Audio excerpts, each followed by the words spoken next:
Talking about Google. Oh, hopefully that played. Oh man, welcome everybody. Hope everybody is doing great this Thursday. Riley, how are you? I'm good, doing really well. I'm excited to talk about Google, one of the richest companies in the history of the world. Let's talk about Google. Google enters the STR conversation. Who's excited? Who wouldn't be excited? I mean, I think we kind of all knew this was coming. It's just a matter of time. If you don't know, first of all, thanks everybody for watching. Leave a comment, 1 down below. If you are watching live, 2 on the replay, you know the drill. First of all, Google, if you don't know, Google has not entered the short-term conversation. They've been in the short-term market for a while. They've just recently kind of put more time and effort into getting more involved in the STR market. So, Riley, just to kind of kick things off, what are your thoughts on this? Overall, I'm excited about it. I like it. And the reason for that is I like more big players being involved.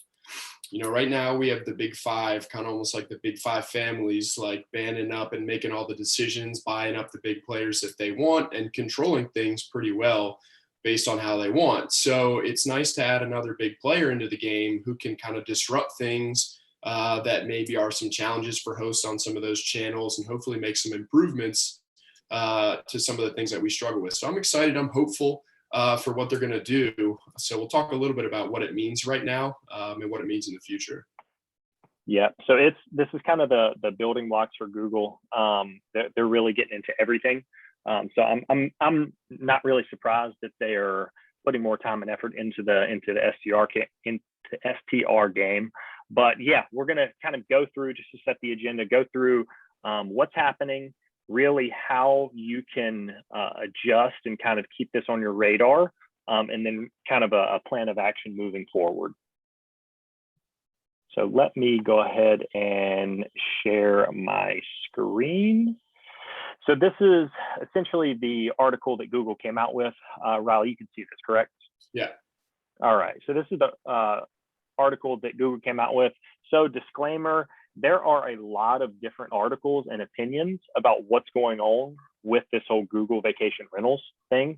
I've, Riley and myself have read multiple articles and kind of formed our own opinion, and then also taken it directly from Google, this article right here. So there are a lot of kind of conflicting things that we found as we're doing research for this and sharing it with the community. So if we do get something wrong, please forgive us. This is just what we see from our perspective, and then how we see this kind of playing out in the future.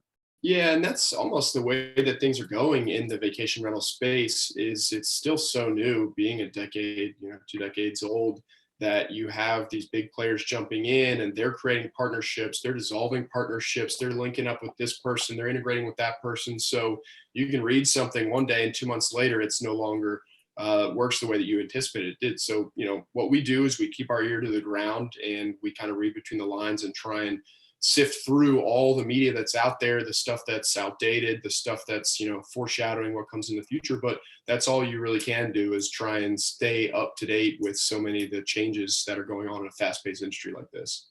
Yeah, it's changing so quickly, and we're doing this daily. We're keeping up to speed with all this.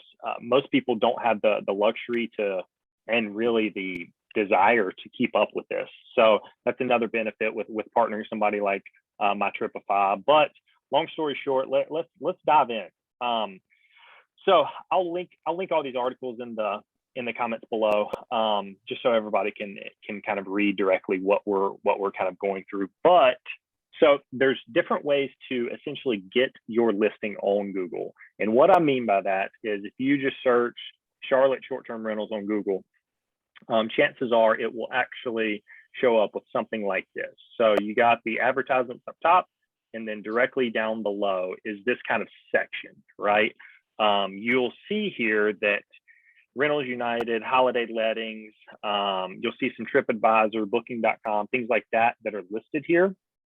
But this is actually what the Google vacation rentals is. So if we kind of drill down into it, I'm sure you've seen like Google Flights, Google Hotels, things to do in Charlotte. Like you research those things, it'll kind of get directed to something similar to here.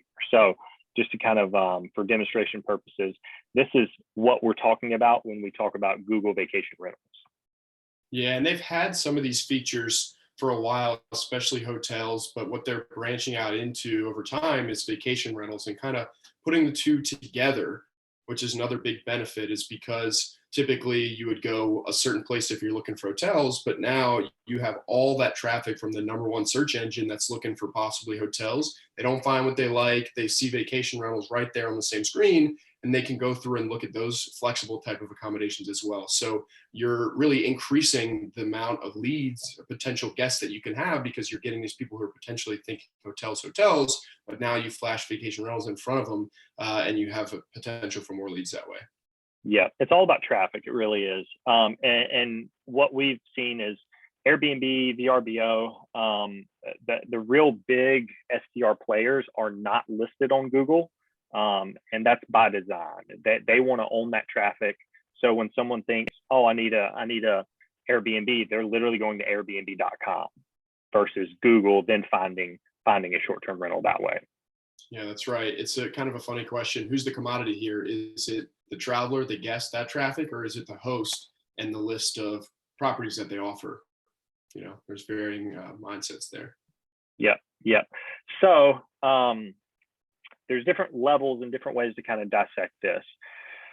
According to Google, if you have, so you can list directly with Google if you have 5,000 properties, which is a high amount of properties. 99.99% of hosts and investors are not going to be there. So if you can't list directly with Google, they prefer you to go to one of their connectivity providers, which are listed below right here. A couple big ones: Rentals United, Future Stay, Kigo, like a couple people that you've probably heard about, and then most of these you probably have not. But the way I kind of see it is they're pushing people to these connectivity providers, and then from there, Google will pick up the listings from these connectivity providers. And the connectivity providers are kind of a mix of different entities who serve different purposes. So some of these are listing sites, like for example, Red Awning, Holiday Lettings, which was purchased by TripAdvisor.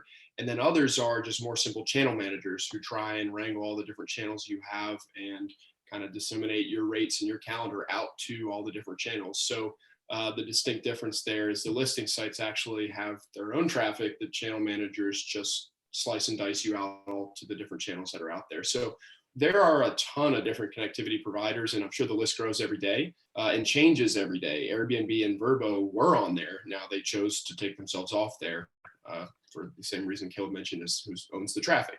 So there's a ton. I mean, we already mentioned TripAdvisor, and Booking.com is another more common one that you can go through to list on Google. Yeah.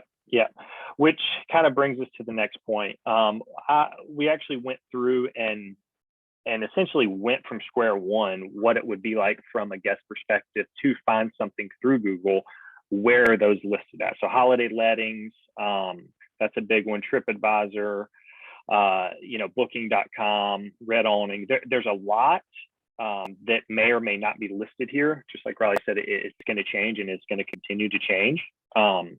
But for us, I think that the real kind of workaround is, so we do not have 5,000 properties. We also do not currently list on any of these connectivity providers. So it's really like, what do you do now, right?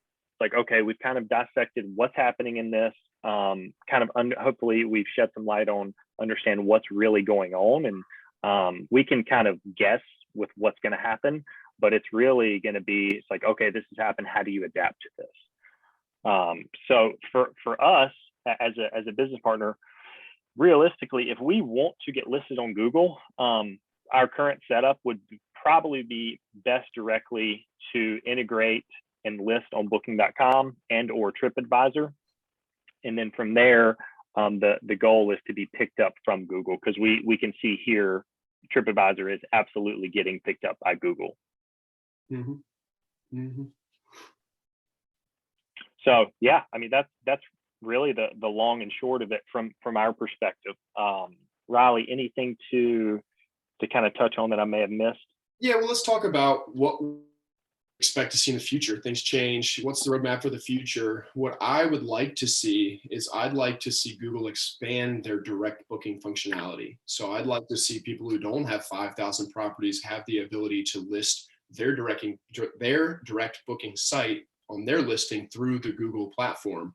The main benefit, obviously, there is when you're generating direct booking traffic, you're skipping the commission for the listing site. So right now, most of these providers, connectivity providers that are on here, you're going to pay some kind of channel commission through them. So you're not really skipping the channel commission. You're just you're getting more eyes on your listing, which is great. But I'd like to see in the future them enhance this functionality to allow for some of the smaller, more individual mom and pop shops to add their listings through their direct booking sites rather than having to go through these connectivity providers.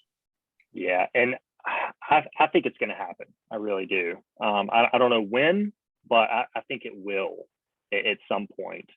Another thing is we haven't really touched on is setting up your Google My Business page.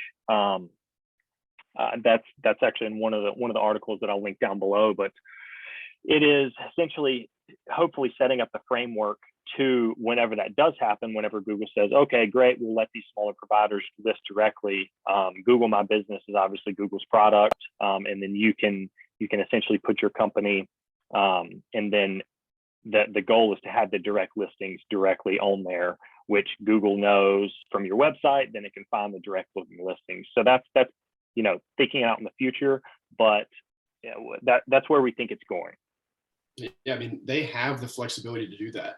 And think of the benefit there is you have another channel which has been touted as the most powerful, most popular search engine in the world, over above 90% share in the search engine space, which now has a direct link to your site.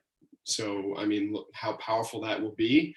I'm hoping that they stay without commission, but honestly, the way the world works, they're probably going to adopt, a commission, but hopefully not. I mean, they make money in a lot of different ways, including ad space as well. So, maybe they won't. Hopefully, cross your fingers, wear your PJs backwards, whatever you're into. Hopefully, we can continue to use Google in the future, for some of the small shops, and kind of avoid that channel commission.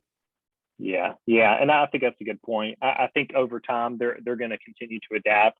I think at some point they're going to be similar to the hotel section, where they'll essentially sell the ad spots in the first couple ones, which we'll see. Yeah.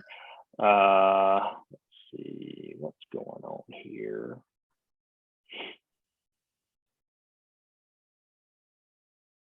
I don't know, one of my filters might be messed up, but essentially the first couple spots are ad spots. So companies pay Google to be shown first. That's not currently available. Everything is free in the short-term rental, but that's what I'm kind of projecting in the future to happen. Mm-hmm. Yep. Cool. I think that's I think it's super helpful. It's this live was a little bit different because there's so many moving factors. It's something that's brand new that's really gaining traction.